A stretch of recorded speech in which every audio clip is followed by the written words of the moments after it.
All right, let's go on to Kshama Sawant and Hedges. So for those who are not aware, I have been talking about Hedges a lot on this show. I do follow him a lot. I read most of his articles, if not all. Maybe not most of them. I probably missed like one or two. Most of his articles. I also follow his show. And for those who don't know, he is on Real News Network. So I have been covering like some of his shows that he's had on there, depending on the topic. And he had Kshama Sawant on his show recently, and they talked about a number of issues, right? But they started to talk about strategy. And this is the part I want to focus on, because this is the piece of the puzzle that I feel this strategy of progressives through the Democratic Party, I feel like they are still trying to play the Democratic Party's game. And I think that's part of the reason why this does not work, along with the money. But Kshama is going to explain her own strategy and why she was able to beat the recall, which I've covered on this show as well, why she was able to succeed, even though there were so many forces against her, right? Like Amazon was against her. There was a lot of big money that came in, why she was still able to win. But first, I want you to hear what she says about the Democrat strategy, like what they're doing and why it does not work. So listen to this. Pull myself to the back here. There's two parts of this I want to show you. People, okay, so how do we deal with the fact that every 4 years, every 2 years, we are told to vote for Democrats? So in other words, we do need, the left does need to put forward strong campaigns like ours, campaigns organized around demands, not around personality politics, but at the same time explain that the way to that part right there. Let's bring it back just a little bit. Listen to how she says she wants you to organize. Being in a anti-electoral in a simplistic manner also ends up benefiting the Democratic Party, because that does not explain to ordinary people, okay, so how do we deal with the fact that every 4 years, every 2 years, we are told to vote for Democrats? So in other words, we do need, the left does need to put forward strong campaigns like ours, campaigns organized around demands, not around personality politics, but the left does need to organize, but they need to do so around demands and not around personalities. This goes back to something that, like Eric, my producer, he's mentioned a couple of times. I having a list of demands. Eric has a list of demands. I know JB went over those on his show. We've gone up them over here too as well. This is a part of the problem. This is something that the Democratic Party focuses a lot on personality. What did Joe Biden run on, you guys? What were his demands? What was he running on? Oh, I remember, the soul of America. What did he really run on? This is how people like the Democratic Party, they can just win because they get you to focus on the personality. Like they got everyone to fall in love with Barack Obama, right? He could be the first Black president. What did they say about Joe Biden? No, Joe Biden would be the first president to actually have gone to a public university. Joe Biden has a lot of appreciation for the Black community. They get you to focus on the personality so that you're not really paying attention to what is this person actually going to do for us. Kshama Sawant is letting you know that's not the way we need to do this. We need to focus on the demands and not the personality. Now, I just showed you, right? Bakari Sellers endorsed this PAC for Winfrey to win against Rashida Tlaib. And what is Bakari Sellers' focus? On the fact that she's Black, on the personality, on the identity, not what they're going to do and what they can do. That's a big problem. Let's go back in. at the same time explain that the way to run a really strong electoral campaign is to, as I said, completely reject personality politics, completely reject careerism, and build political organizations like Socialist Alternative, except we need far bigger organizations where we can hold our elected representatives and other leaders in the organization accountable. One part here that she said that I think she talks fast, but I want you to pick up this part right here.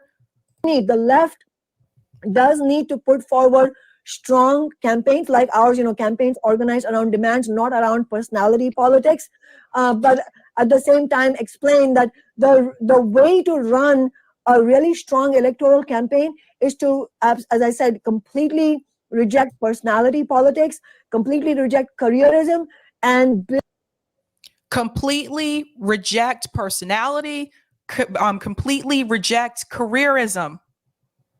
Careerism, which that was something that, AOC said when she was running. I don't care if I'm a one-term congressperson. That was a lie. But she's right. You have to reject that idea of careerism. You have to be okay with the fact that you're going to go in and fight for these issues. And at the same time, the Democratic Party may push you out. You may only be a one-term congressperson, and that is okay because you're getting the issues accomplished. You're getting the issues addressed and you're fighting for them. You have to be okay with that. And right now, the members that we have of the squad that are in Congress don't appear to be okay with that. If they were okay with that, then the threats that were made at them about endorsing Nina Turner wouldn't have meant anything to them. They would have endorsed her anyway. And that right there lets you know that they're careerists. Build political organizations like Socialist Alternative, except we need far bigger organizations where we can hold our elected representatives and other leaders in the organization accountable, and that the program of demands that we're fighting around becomes the central focus, not those individuals who could then use those positions just to build their own careers by making themselves useful to the ruling class. That's what we need to reject. Boom. Right there. Right there. You got to be okay with that. You need to reject it. You can't do the same strategy that the Democratic Party is doing. It does not work for us. If we keep doing the same strategy that they're doing, we're never going to get anything. We're never going to get anything. We'll just be going along to get along. And that's what a lot of them have been doing. Let's go back in.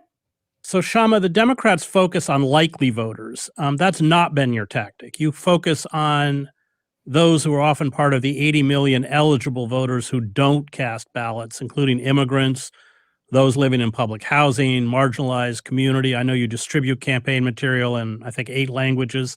And this has been a tactic that's worked very well for you. In fact, in one heavily East African building, I think turnout was nearly 10 times what it was in the general election. I wondered if you could describe how this works. I think this tactic that you're correctly talking about, Chris, and which, as you correctly said, it stands in stark contrast to the approach of the Democratic Party. I think that difference flows from the fundamental political differences in the first place. Let me jump in right here for a second. So you notice one of the things that she did is she doesn't focus on the people who do vote per se. She focused on the people that could vote, people that may be registered, may not be registered, but usually were just not voting. She focused on the non-voters. And this is something we've been telling people we need to do. If you want to do this strategy like Kshama Sawant and be successful and win, you really need to focus on the non-voters. Now, let's go back to a couple years ago. How did AOC win? She went and knocked on doors and she got non-voters to come out and vote. The people that Crowley would have never expected to come out and vote. This is what you have to do. Whereas the Democratic Party per se tends to focus on the people who already do vote. They don't pay attention to non-voters. They really don't. I'm just being honest. They pay attention to the people who come out faithfully every election cycle, and those are the ones they're trying to win over. Whole ethos of the Democratic Party is that they're not going to be overtly and viciously pro big business in the way that the Republicans are. The Republican Party is in its very rhetoric, very openly pro big business. They also they also don't have a problem being openly racist, openly going against the rights of LGBTQ people, for example, as they're doing in Florida.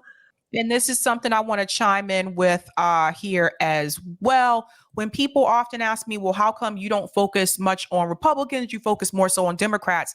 Because of just what Kshama Sawant just said. Because most people already know that the Republicans show you who they are. They're overt about it. It's the Democratic Party that's the one that is covert, meaning that they kind of hide it. It's a little subdued. Like, you really got to be paying attention to notice it. And this is why we continue to vote for them, right? Because they're better at hiding who they really are. They pretend like they're going to give you something. They pretend like they're for the working class. They pretend like they're for the Black community. They'll say the right thing so that you'll vote for them, but they never actually implement any of those policies to make your life better. Not in the Black community, not for working class communities. And so then they'll say, well, next election cycle, we need you to donate more money so we can beat the Republican before he takes all your rights and your privileges away. And we fall for it every time and donate them more money so that they can do that, right? They get elected, same cycle.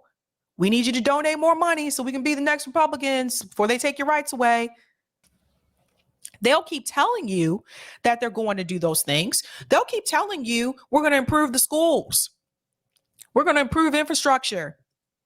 We're going to help these roads. Oh, I've heard that one so many times. We're going to fix these roads. We're going to do all these things. But in order for us to do that, guys, we need you to donate to us so we can beat the evil Republicans. They do it every time. And people give them their money and they win. Nothing in the community improves. I talk to my family members in Baltimore, and I can tell you that Democrat machine that's been running through Baltimore for decades has such a strong hold on that city. And every time you go back to visit, or I go back to visit, nothing has improved. The roads are still messed up. The schools are still underfunded, but the Democrat machine there is so strong. They're so good with their message of convincing people, poor people, working class people, that they have to come out and vote for them, because if the Republicans win, then they're going to lose rights and privileges. But at the end of the day, when you really think about it, when you think about the people in those neighborhoods, in those communities, in the inner city in Baltimore, what rights and privileges do they really have? Because the city has taken away so much already. All they're doing is keeping you poor. They're keeping you right where you are.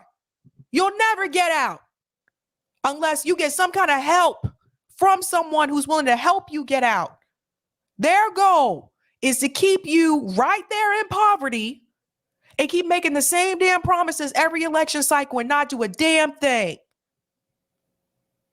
That's what this is about. And openly attacking reproductive rights, all of that. So, the Democrats are not like overtly against the rights of ordinary people in that way, but their role for the ruling class, they're also, their primary task is to be useful for the ruling class under capitalism. But the way they do it is by speaking from both sides of their mouth. And because of that, for example, they will talk about $15 an hour. Every so often you will see Pramila Jayapal, the head of the Congressional Progressive Caucus, tweet out saying it's time for Medicare for all. But then when it actually comes time to fight for it, then they will actually use their progressive status to give cover for the Biden regime, which is what they have done every step of the way. Right. So she's right. They talk out both sides of their mouth. That's what they do. They'll tweet about these progressive issues. So people, a lot of people are on Twitter, people can see, they're still fighting for us. But when it comes time to vote for legislation, they don't vote that way. They vote along with Joe Biden so that they can keep their career, they keep their seat. They're talking out both sides of their mouth. This is what they do. And they'll keep doing this charade until the rest of American people really wake up and start to see, Man, they're all players. They're all players in this game of politics. And we're the ones being played. Here we go. Because that is their agenda, and there's this disconnect between the rhetoric they espouse and the actual role that they play that is in service of the ruling class.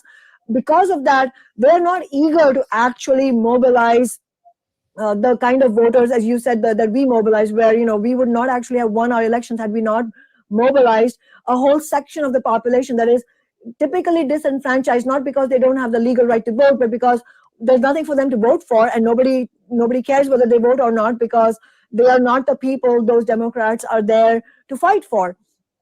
That's right. What she just said is 100% spot on. Nobody cares if the people that she organized, the group of people that she organized, nobody cares if those people vote or not, because those aren't the people the Democratic Party is actually trying to get to come out and vote. They're the forgotten class. Working class, poor people. The Democratic Party does not care about them. They're forgotten. So Kshama was smart with Socialist Alternative. Very smart. Let's organize the people that have been forgotten about. Let's bring those people together. Let's stop focusing on these academic elite individuals. Let's stop focusing on the Wall Street bros, the tech bros. Let's stop that. Let's start focusing on the people that the Democratic Party has left behind. And that is how she was able to win. You have to show those people that somebody somewhere really does care about them. And you can't just show them that. You have to also fight with them, alongside them. And that's something that Kshama Sawant does.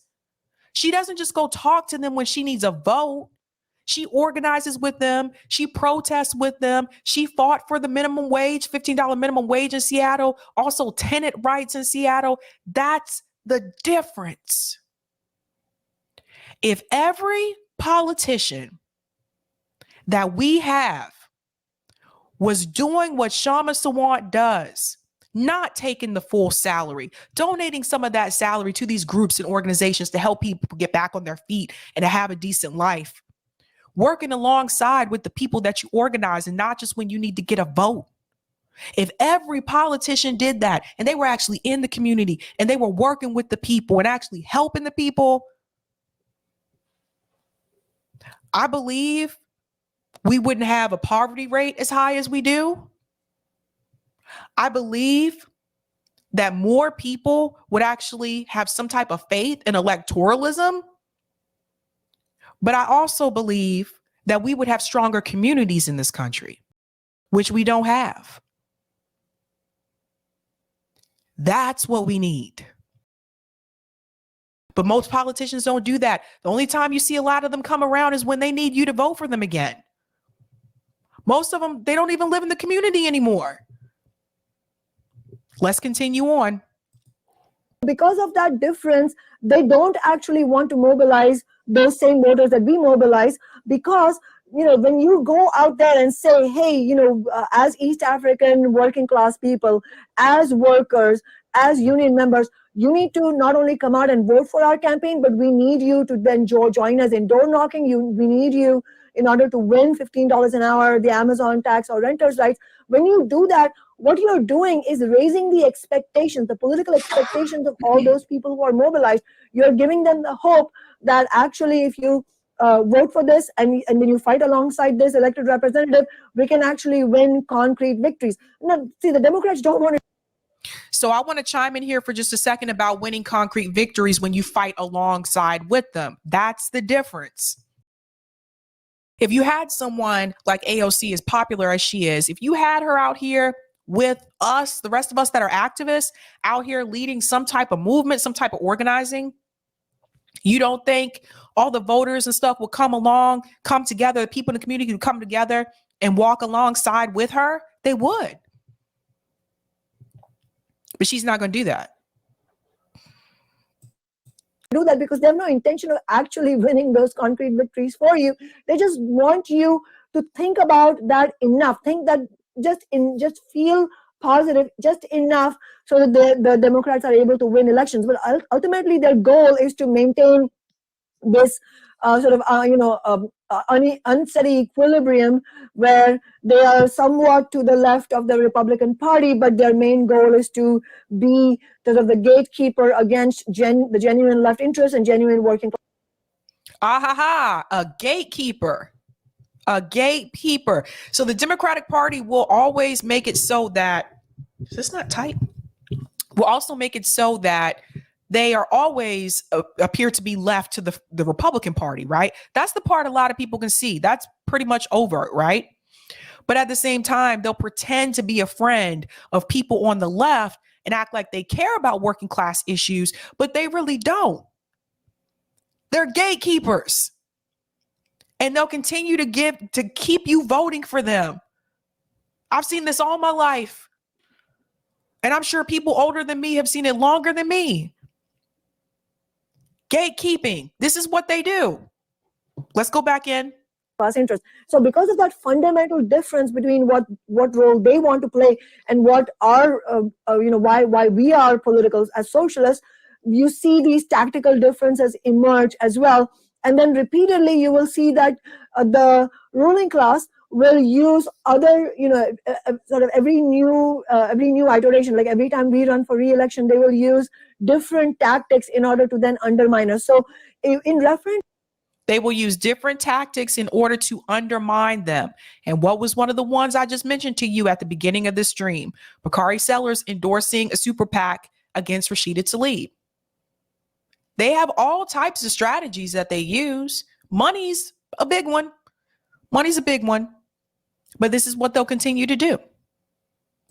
To the specific tactic you mentioned, Chris, where we have mobilized, in historic numbers, we have mobilized working class people and communities of color, vulnerable communities like never before. In fact, not only did we do that, we actually have carried out voter registration drives like this city has never seen before. But because of all that, and because the ruling class in Seattle has seen how powerful that is that we don't just win votes, but then we go and use our office to win concrete victories. Now they have failed in defeating us in 2 re-elections. They failed in recalling us last year, and now they are now resorting to trying to gerrymander our districts. So how Democrats complain about Republicans gerrymandering, which of course they should, because Republicans do have a gerrymandering agenda. But now it's the Democrats in Seattle who are trying to gerrymander our district here in order to cut working class people out of this district. So let's talk about that for a second, because one of the reasons why the Democratic Party really wanted to push that voting rights bill, I told you this back then, was so that you could vote for Democrats. It wasn't so that you could vote for a third party, independent Republicans. It was only so you could vote for Democrats. That's why they really wanted to get that pushed out there, especially before going into the midterms. That didn't happen. Midterms are happening this year. But you see what Kshama Sawant, this is happening everywhere now. They're trying to redraw the lines of the districts so that candidates like Kshama Sawant won't win again. That's how corrupt and cruddy they are. That's how bad they are. So they never really do the will of the people. We vote for them, but do we actually get what we vote for? No, we don't. They don't really do anything for us.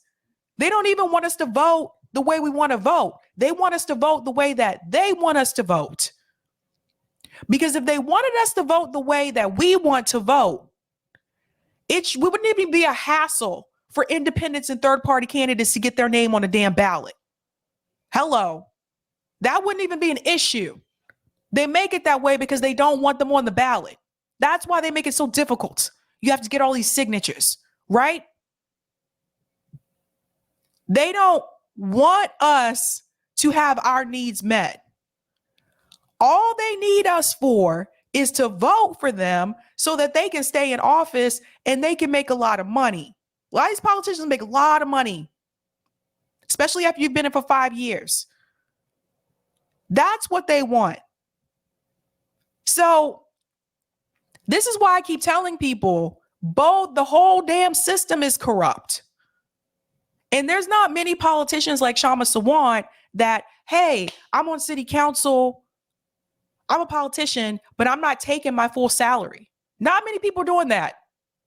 I'm a politician, but I'm also an activist. And even after I became a politician, I continue to be an activist. I'm still fighting with you. I'm still walking alongside you. I'm still marching in the streets with you.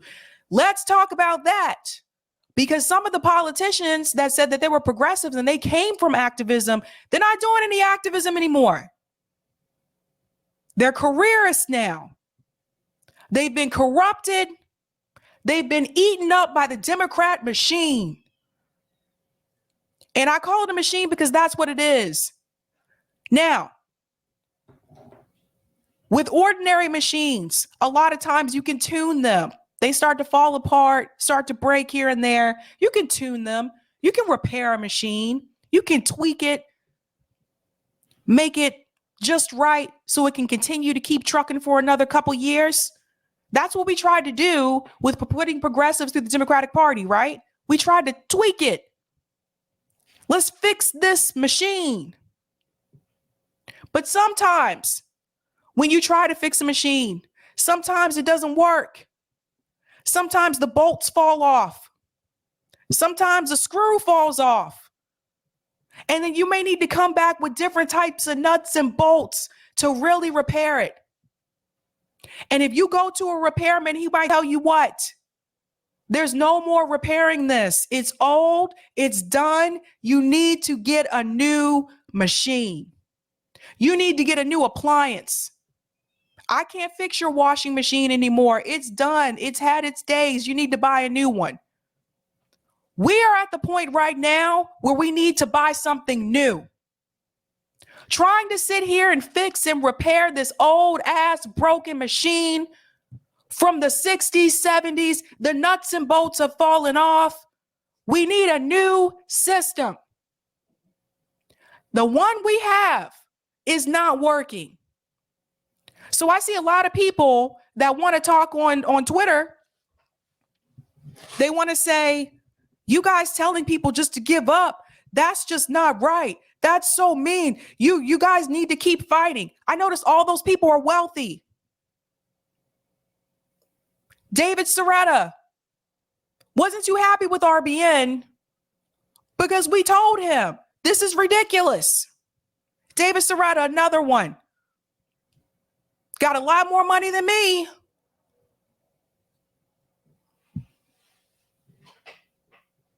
And every single one of those people are welcome to come on this show.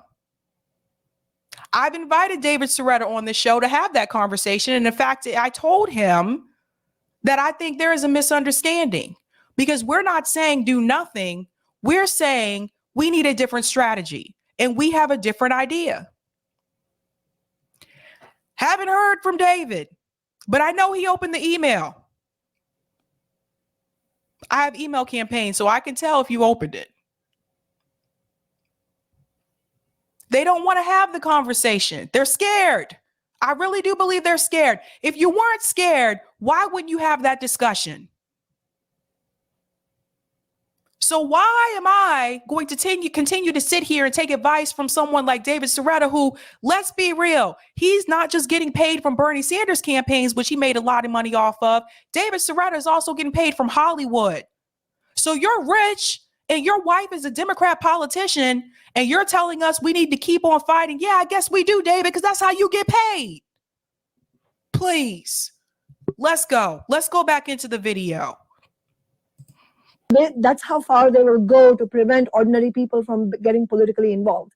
Well, that's how they removed Dennis Kucinich from his House seat. And it was the Democratic Party that did it. Exactly. I want to talk about two things just in the last couple minutes. So did you guys hear that? He's talking about Dennis Kucinich. That's how he was removed from his House seat. So that's it's unfortunate, but that's what happened. And that's what they'll do against the people who really push back. Let's assume that this cultish Republican Party does take power in the midterms and the stagnation of the Biden administration results in another Trump presidency or a wannabe Trump presidency? How are we going to resist? And then can you also address this idea of having progressives like Bernie Sanders or Nina Turner run within the embrace of the Democratic Party? Yes, first of all, in terms of what could happen in the midterms, I mean, the most likely scenario is unless something unusual develops between now and the voting period, we should expect an absolute shellacking, as I said before, of the Democrats. This is Yep, it's coming. It's coming. what all political analysts are expecting, and so the prospect not only of the right wing as a whole making gains is a very real one. The prospect of a Trump resurgency is also a very real one. Unfortunately, at this point, that's how dangerous this the whole debacle of the Biden regime has been. And so the only way to cut across that and create a genuine alternative to right populism that could unite the majority of working class people in America is through working class politics. It's not for nothing that Bernie Sanders got a resounding response to his campaign platform every single time that he ran. It united people even in states that you would otherwise think of as red states. It's in red states that you've seen not only a strong, a positive response for a working class campaign program like that of Bernie Sanders, but it's in a red state, West Virginia, where you saw one of the most successful and historic labor uprisings happen in our times, which was the struggle of the teachers in 2018, the West Virginia educators who won an enormous victory by standing up not only to the Republican-led legislature in the state, but also to the leaders of their own unions who were not willing to take a fighting approach to winning a strong contract and to maintaining solidarity across the board, among public school employees. So it was rank and file leaders and rank and file members of the educators union who did that. So that, plus the example of Starbucks workers now in nationwide unionization drives, in so many hundreds of stores, and the strike actions that Starbucks workers are starting to take at the store level without any political leadership. They're themselves recognizing that the only way to push back against the union busting and the anti-worker intimidation and threats is to take work stoppage actions and strike actions. And the example of the Amazon labor union winning a union election, all of this is telling us, well, the way to actually push back against corporate politics, push back against the failures of the Democrats, and to defeat the rise of the right wing is to build struggles of the working class where we are able to unite a majority of working people on a common working class based program. And in that process, the labor movement, and rank and file workers have a huge historic role to play. So the union drives in major corporations like Amazon and Starbucks are the most crucial thing right now. Absolutely. The way you defeat this, you have to unite the working class. You got to bring the working class people together. And yes, all of these labor movements that we've seen over the past year and a half in this country have proven that it can be done. Were they relying on Joe Biden to fix this for them? Were they relying on their congressmen and their senators to fix this for them? No. And a lot of times, by the time they decide to unionize and work together, they have actually already contacted their congressman. They've already contacted their senator, and nothing has been done. So they took the power in their own hands and they came together. And that is what I'm telling you guys tonight. We got to stop relying and hoping that these politicians that are in DC, especially the ones in DC that are in this duopoly, are going to actually do something for us.